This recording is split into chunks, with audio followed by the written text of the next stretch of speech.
So on the count of 3, open your eyes. Okay. 1, 2, 3. Last week, I got started on the biggest project I have done thus far on my channel. I packed up my tools, traveled to my hometown in Wisconsin, and for 2 weeks, I locked my mom out of her room to surprise her with a bedroom makeover. I hit some roadblocks along the way. But in the end, it was all worth it once I saw the look on my mom's face. Hey guys, what's up, and welcome to part 2 of surprising my mom with a bedroom makeover. I am so excited to finally be sharing with you guys the big reveal on how this project turned out. I know it's been a week since part 1, but when I was working on this project, I ended part 1, ran to get the final supplies I needed for all of these final projects, came back and got right to work on part 2. So we are jumping right back into this project with a very tired and very stressed out Miley. So you know the drill, let's get into it. Okay guys, I know you waited a week for this, and I'm going to be starting out part 2 by building a bench for the end of my mom's bed. Originally, I was hoping to just buy a bench, but I wasn't really liking any of the benches I saw, and some of the sizes weren't right. And if I did like them, they of course were like $1,000. So that's when I determined it's time to make a bench. The bench I have designed out is a really simple build, but it's going to be much sturdier than any of the benches that I saw online or in stores, and it's going to have a nice upholstered top to it. So to get started, I have to go outside and start cutting down some wood.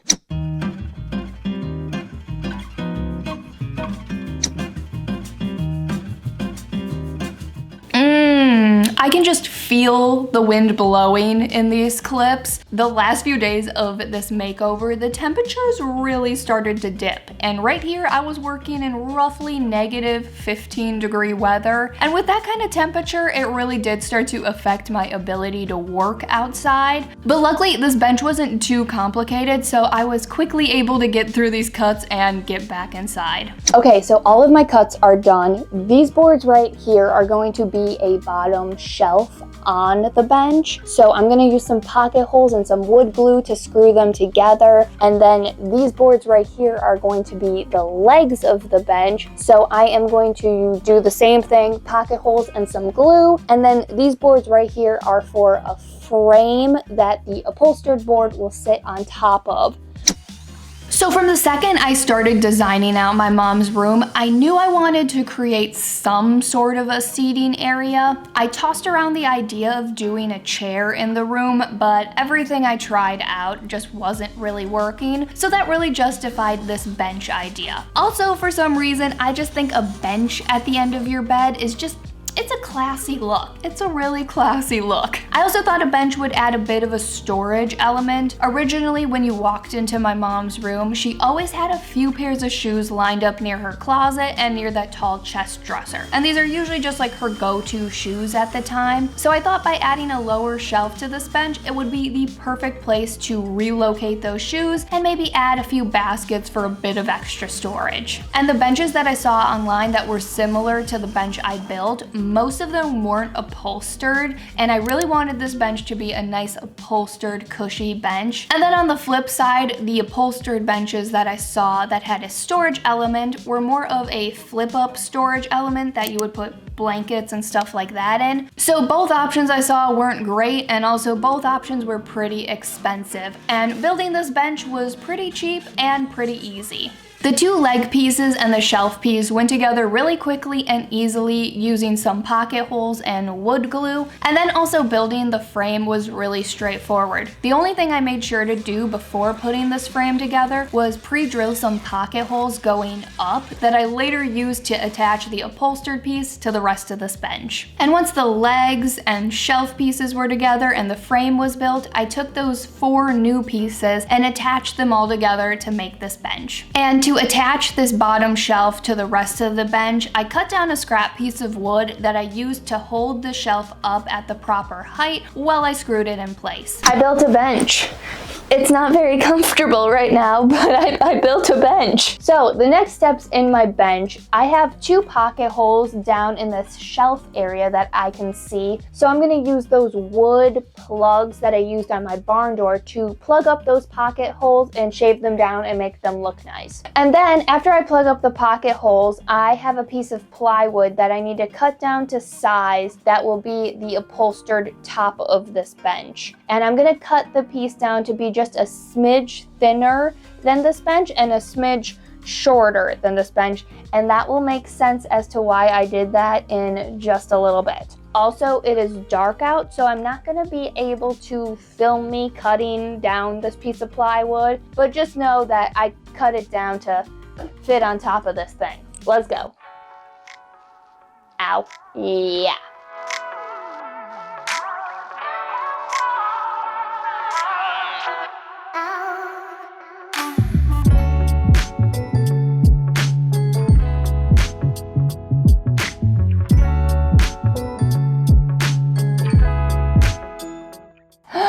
My bench has a top to it. It's still not very comfy-wumpy, but we'll be getting to that in just a little bit. And before I get to upholstering this top piece, I am gonna go ahead and stain the base so that by the time I'm done upholstering this piece, the stain should be dry. So now I have to go find the stain that I got earlier. For the color of this bench, I really wanted it to be light brown with a hint of gray. I thought the gray would really nicely match the dressers, and I also thought by mixing gray stain with a light brown stain, I would get a really cool distressed driftwood look to this bench. Also, if I just went in with the gray stain, it would have made this bench pretty dark, and I didn't want this bench to be dark and take away from the dark black nightstands. So once I got the color nailed down and this whole bench stained, I started on the upholstering process. I was determined to get this bench done in one day because going into part 2, I kind of pre-set out goals that I wanted to hit each day, and starting and finishing this bench in one day was one of the goals. And I knew this was pretty achievable because this bench wasn't a super complicated build, but of course everything had to go perfectly to get that done. She is looking good, ladies and gentlemen. Okay, so your girl's a ding dong dingus. What else is new? Last night I went to reupholster the top of this bench, and I clearly did not have the right amount of foam, but I was trying to make it work, but then it looked like poop, so I just stopped for the night and I ran out and got the proper amount of foam that I need to make this thing actually look nice. So now I'm going to upholster the top. We've got foam, we've got batting, we've got fabric. Let's do this thing.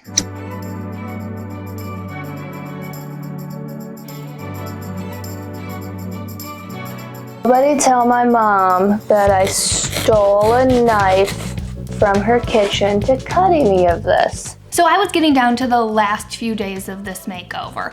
Well, I mean, I guess I didn't really have a set in stone time that this makeover had to be done, but at the same time, I was determined to get these last few projects done in just a few days. So I finished up this bench on Wednesday morning, and I was determined to do the big reveal with my mom on Friday. So I had just over 48 hours to get everything done. And the longer this project went on for, the more impatient my mom got, and also the more impatient I got because I was just really excited to share with her everything I've been doing in her room. So that being said, any small hiccup like getting the wrong amount of foam really had a snowball effect, and the closer I got to Friday, the longer my days got. Okay, so this bench is almost done, but before I go ahead and screw this top upholstered piece to the rest of the bench, last night I went ahead and made a bunch of cording that I am going to staple to the edge of this base. This will give the bench a really nice polished look, and that's also why I made this top upholstered piece slightly smaller than the base piece so that there would be room for the cording.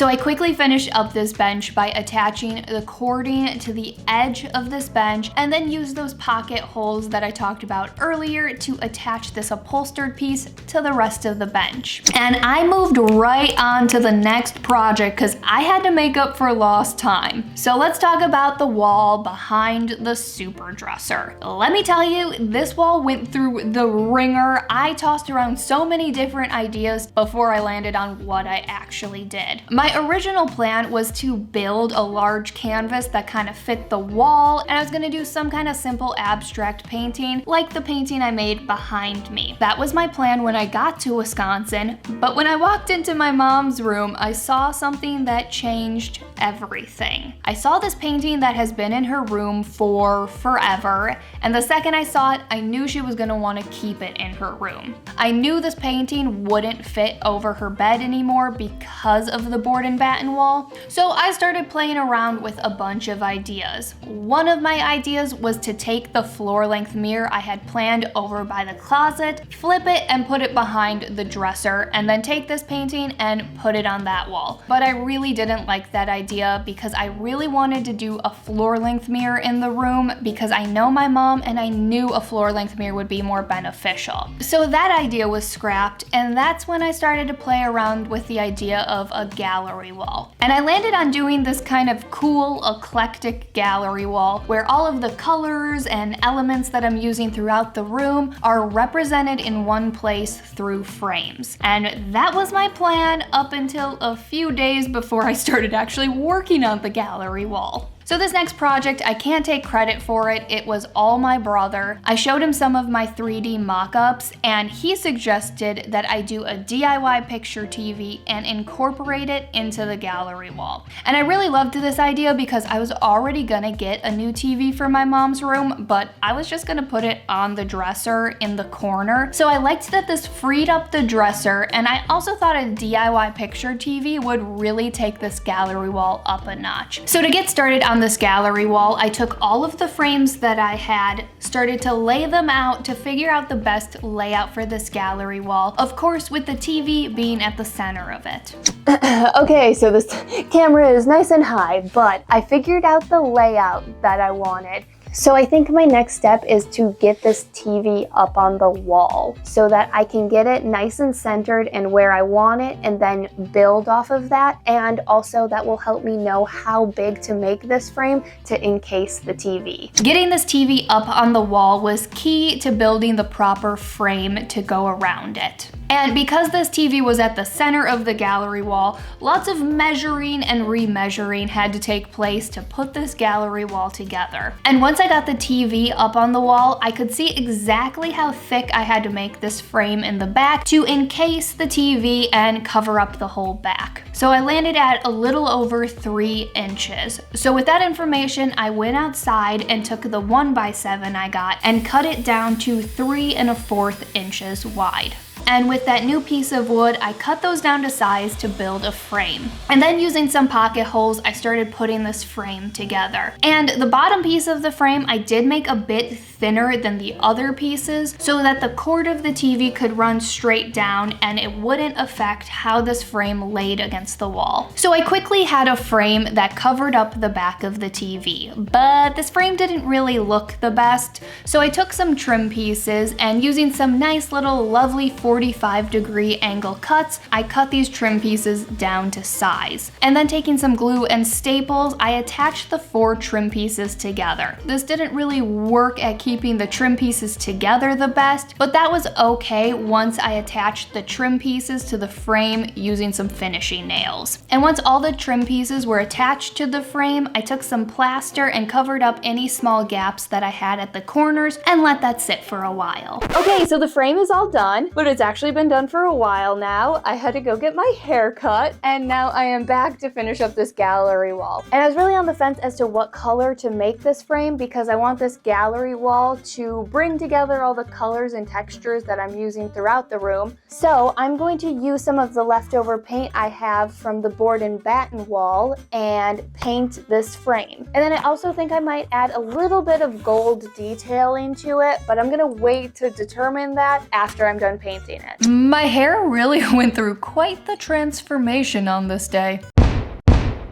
Once I got started painting this frame, I almost instantly ruled out adding gold paint to this frame because when I looked at all of the other frames I was using in this gallery wall, one of the other frames was a dark gray frame with gold flecks, so I didn't want this TV frame to have the same look. And while the paint dried, I got to work on the rest of the gallery wall. And can I just say, picking out artwork and pictures for my mom was very easy. One, my mom is a mom, so she likes her kids, so that was a no-brainer to just print out some pictures of her kids, me being one of them, and her favorite. And then from there, I reused a picture of a ballerina that she had in her room previously. My mom was a ballet dancer for over 20 years, so she's always liked pictures and paintings of ballerinas. My mom also has a deep love for swans. I think it has something to do with being a ballet dancer for over 20 years. And then I finished off this gallery wall with, of course, the painting that sparked this whole idea. And the paint on the frame dried pretty quickly, and I also was able to add a quick dry top coat before attaching it to this wall. And then I used some small L-shaped brackets to attach this frame to the wall in the back.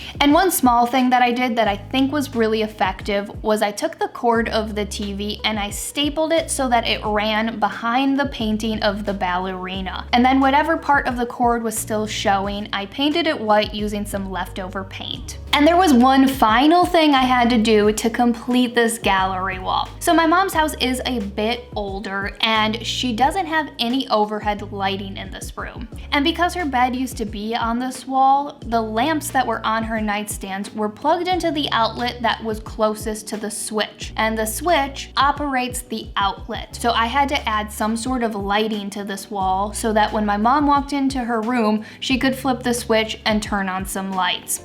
Okay guys, today is the last day of projects. I am determined to get this room done so that I can finally show my mom her bedroom makeover tomorrow.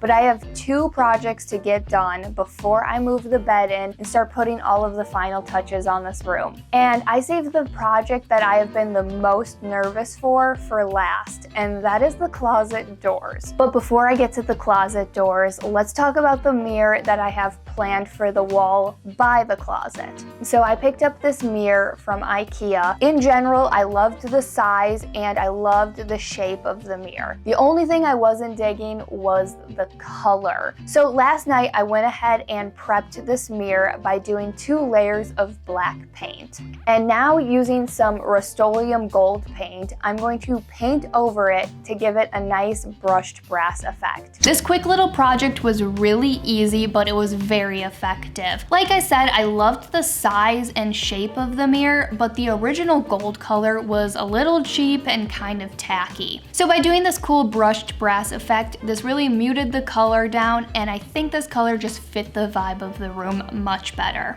And then came the project I was definitely procrastinating on. It was time for my mom's closet to get some new doors. I really wanted to do this project because my mom's original closet doors were your standard sliding closet doors where you slide one way, look at the closet, slide the other way, look at the other half of the closet. And of course bifold doors open from the center, so I thought this would make her closet feel so much bigger. But to save some money, I got some unfinished pine doors. So I had to cut these doors down in height and width to fit the closet, and then I had to stain and finish them. And I only had 2 doors, so if I made a mistake, this project was scrapped. So I took this project really nice and slow and took it one step at a time. I started off by removing the old sliding doors and removing the old track. And there was a trim piece that came down to cover up the old track, and this trim piece was too long to work with the new bifold doors, but at the same time I didn't want to mess with the existing trim and potentially mess something up and have an even bigger project and mess on my hands. So what I did was take a 2x2 that I cut down to size, stained it,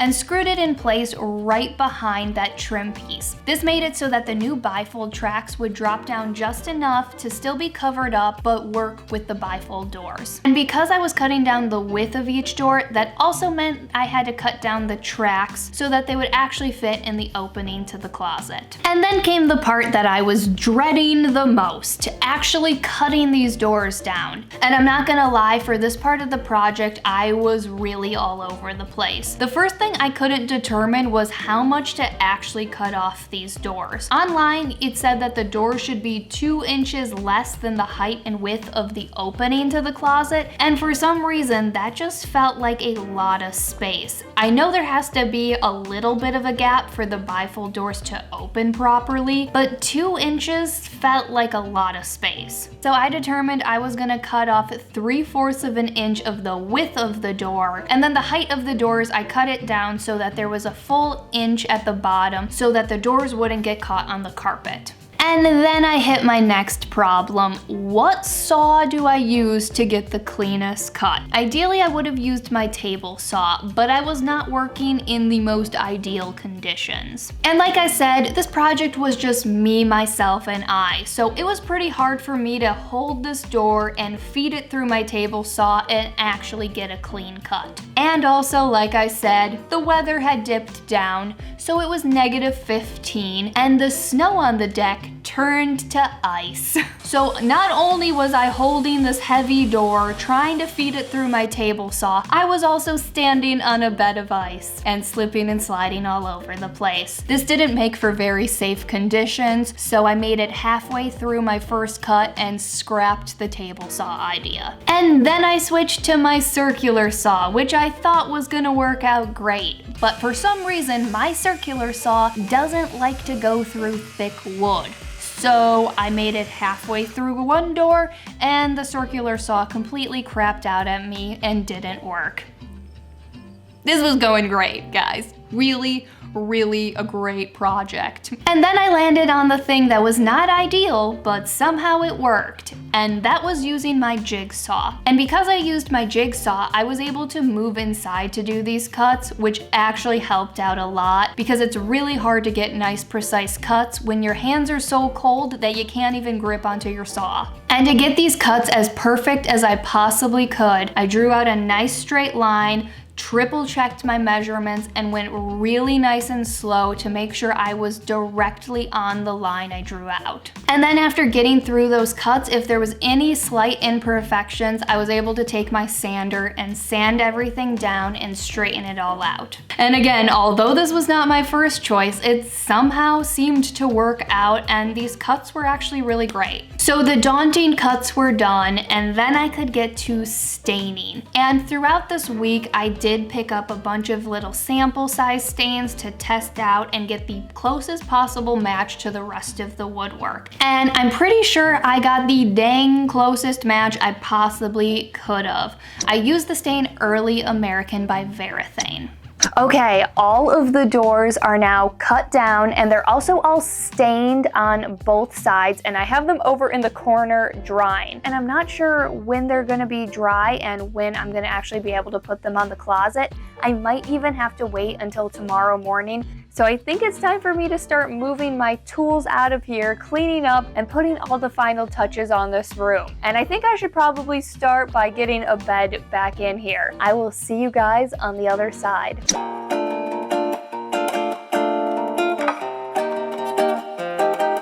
Days near the end of this project were very long, and this last night was the longest of them all. I worked throughout the night until 4 in the morning to get these last few projects crossed off my to-do list.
Okay guys, this has been a lot of work, but my mom's room is all done. I am so excited to show her, but also I'm incredibly nervous. I have never done anything like this before. And as you can tell, I did get the closet doors installed, but to be honest, I had to call my dad and have him come help me because I was trying to install them by myself and your girl was struggling hardcore. So my dad came over, we got it done, and this right here was definitely a two-person job. So the room is finally done. Let's go get my mom. Okay, close your eyes. They are. Are you nervous? Uh-huh. Close your eyes. Okay. We're gonna have you walk in. I'm gonna shut the door behind you. Okay. You have been locked out of your room for 2 weeks with no idea what I have been doing in here. So on the count of 3, open your eyes. Okay. 1, 2, 3. Oh my God. Oh my God.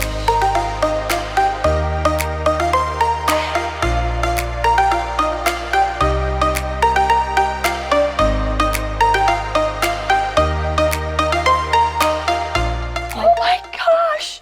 My closet doors. Yeah. Oh my gosh. I'm so overwhelmed. It's so beautiful.